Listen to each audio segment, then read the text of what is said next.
বলো সবাইকে আসসালামু আলাইকুম। এখন আমরা আছি পার্কে, আর পিছনে দেখেন মিশরাতের বাবা আর মিশরাতের ভাইয়া র্যাকেট খেলতেছে, আর আমরা মা মেয়ে দাঁড়ায় দাঁড়ায় দেখতেছি। আমরা হচ্ছি দর্শক।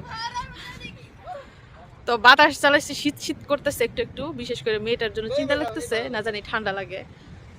আম্মা ঘুমাইবা? তোমার ঘুম পাইছে? তোমার ঘুম পেয়েছে আজকে?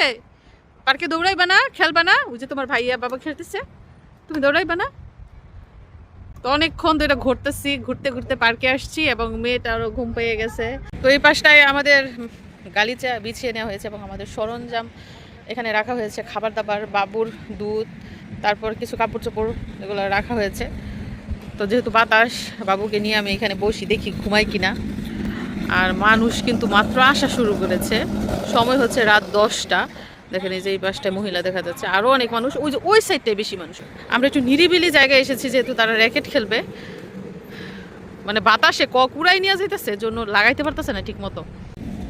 তো মিশরাতকে বসিয়েছি, সাথে চিপস দিয়েছি, সে কুটকুট করে চিপস খাচ্ছে আর ফেলছে। তো চাচ্ছি না ঘুম পাড়াতে, ঘুমাইলে মনে করেন পরে অনেক রাত হয়ে যাবে, আর ঘুমাইতো না বাসায় গিয়া। কোথায় মাও?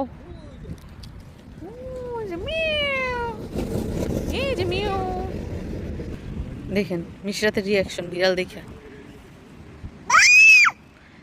দেখছেন বাউ বলে। বিড়ালকে একটুও ভয় পায় না, বিড়ালের সাউন্ড শুনে দৌড়াইয়া ওইখানে চলে যাবে। কিছু বলবো না, কিছু বলবো না। এই যে মাম্মা, মাম্মা আছে না, তুমি খাও। দুইটা দুইটা চারটা দাঁত আছে, দাঁত দিয়ে কট করে কামড় মারে।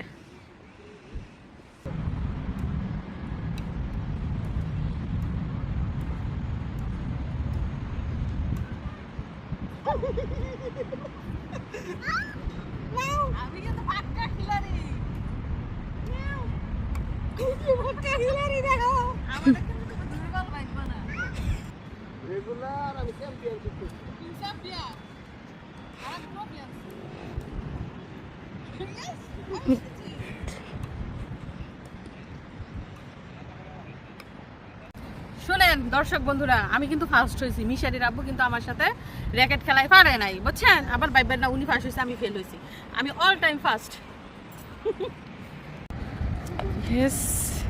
সময় হচ্ছে রাত 11টা, আমরা এখনো পার্কে অবস্থান করছি এবং মিশরাত তার বাবার সাথে অনেকটা দূরে চলে গেছে। মিশরাতকে ট্রলিতে উঠানো হয়েছে, আর আমার হাতে রয়েছে তাওয়াল, কারণ বাতাস, মেয়েকে ঢেকে নিব। অনেক রাত হয়েছে না, বাতাস চালাইছে। মিশারি তুমি তো পড়ে যাবো বাবা, নামো নিচে নামো। হয়েছে হয়েছে, আবার জাম্প দিতে হবে না, হয়েছে, আমি দেখছি। বাবা নামো। আর গাড়ি ঘোড়ার অবস্থা দেখেন রাস্তার মধ্যে, এই পাশটায় কম, ওই পাশটায় বেশি, ওইটা যেহেতু মেইন রোড। দেখুন আমরা কোথায় চলে এসেছি, পানির ফোয়ারা, ওই যে মিশারি গ্যাস উঠতেছে পানি থেকে না। দেখেন রাতের বেলা পানিগুলো কেমন চকচক করতেছে, কৃত্রিম পানি। এবং গাছের মধ্যে যে লাইটিং করছে, লাইটিং অনেক সুন্দর লাগতেছে। পানির ফোয়ারাগুলো বন্ধ করে দিচ্ছে, একটু আগেও চালু ছিল, এখন নিবি নিবি করে জ্বলতেছে। এই পাশটা অনেক সুন্দর লাগছে, পাশটার সিনারিটা দেখেন, মাঝখান দিয়ে পানি আর দুই সাইড দিয়ে লাল আর সাদা ফুল।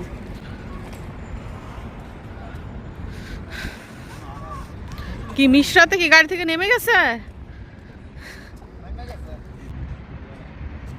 সময় হচ্ছে রাত 11টার একটু বেশি, আমরা এখানে 12টা পর্যন্ত থাকবো, সেই প্ল্যান করে এসেছি এবং সেই প্রিপারেশন নিয়ে এসেছি। তো ঠান্ডা বাতাস বইছে, শীতের কাপড় পরে নিয়েছি এবং বাচ্চাকেও শীতের কাপড় পরিয়ে নিয়েছি। আর এদিকটায় পানি কি ঠান্ডা নাকি গরম সেটা আমি একটু টেস্ট করি। ওমা গো, পানি যে ঠান্ডা, মনে হইতেছে বরফ মিশাইয়া দিছে গো।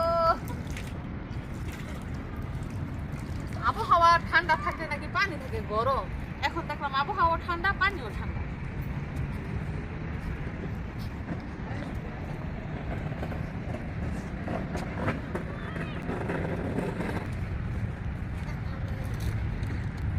তো আমাদের সাথে সৌদি আরব সফর, সৌদি আরবের বিভিন্ন জায়গা ঘুরতে পেরে নিশ্চয়ই আপনাদেরও অনেক বেশি ভালো লাগছে, আপনারা অনেক বেশি উপভোগ করছেন।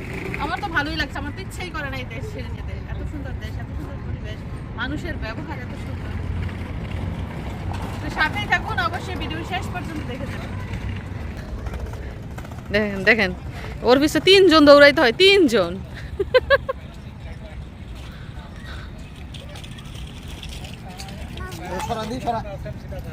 হ্যাঁ, ওরে বন্দি করো, ট্রলিতে বসাও, যাও এখন বন্দি, আর দৌড়াইতে পারবা না।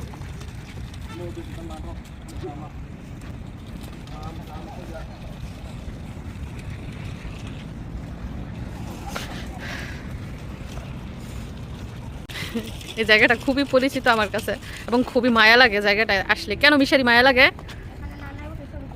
এখানে মিশারির নানা আর নানু বসে ছবি তুলছিল এই জায়গাটা, এজন্য আমার কাছে খুবই স্মরণীয় এবং মায়াবী একটা জায়গা।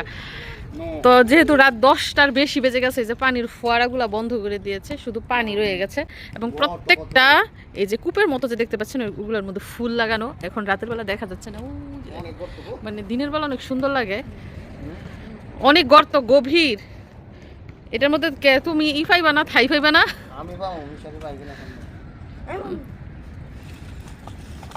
কি করছে তোমার মেয়ে? অপরাধ করে খালি। কিসের অপরাধ? দৌড়ে যায় পানির কাছে, পানির কাছে গেলে বাঁচবো। সত্যি মিশারি? আবার দেখো কি জিত করতেছে, দেখো দেখো দেখো। ওরে কোল থেকে নামায়া ছাড়লে ও কি করে, একটা দৌড় দিয়া 1 সেকেন্ডের ভিতরে পানির মধ্যে। বলেন তারে কি করি? সে ট্রলিতেও উঠতে চায় না, কোলেও থাকতে চায় না, শুধু দৌড়াইতে চায়। কত কিছু দেখেছি। এখন যাব আমাদের রুমে। আবার ভাইবেন না এটা রুম হচ্ছে এদিকে। তো আজকের মতো আমাদের জার্নি শেষ। আমাদের জিনিসপত্র সব গাড়িতে উঠিয়ে ফেলা হচ্ছে। আমাদের ব্যাগপত্র, ট্রলি যা যা সাথে নিয়ে এসেছি, মানে বাচ্চা নিয়ে কোথাও কিছুক্ষণ সময় কাটালেও কিন্তু একদম পুরো সংসারটা সাথে নিয়ে আসতে হয়। যাই হোক, এখন আমরা যাচ্ছি রুমে। মধ্যরাত। কভি अलविदा না कहना, कभी अलविदा ना कहना, कभी अलविदा না कहना। তো আমরা বিদায় নিলেও আপনারা বিদায় নেবেন না, আপনারা আমার চ্যানেলের সাথেই থাকবেন এবং রেগুলার আমার ভিডিওগুলো দেখে যাবেন। তো সবাইকে ধন্যবাদ জানিয়ে বিদায় নিচ্ছি। আল্লাহ হাফেজ।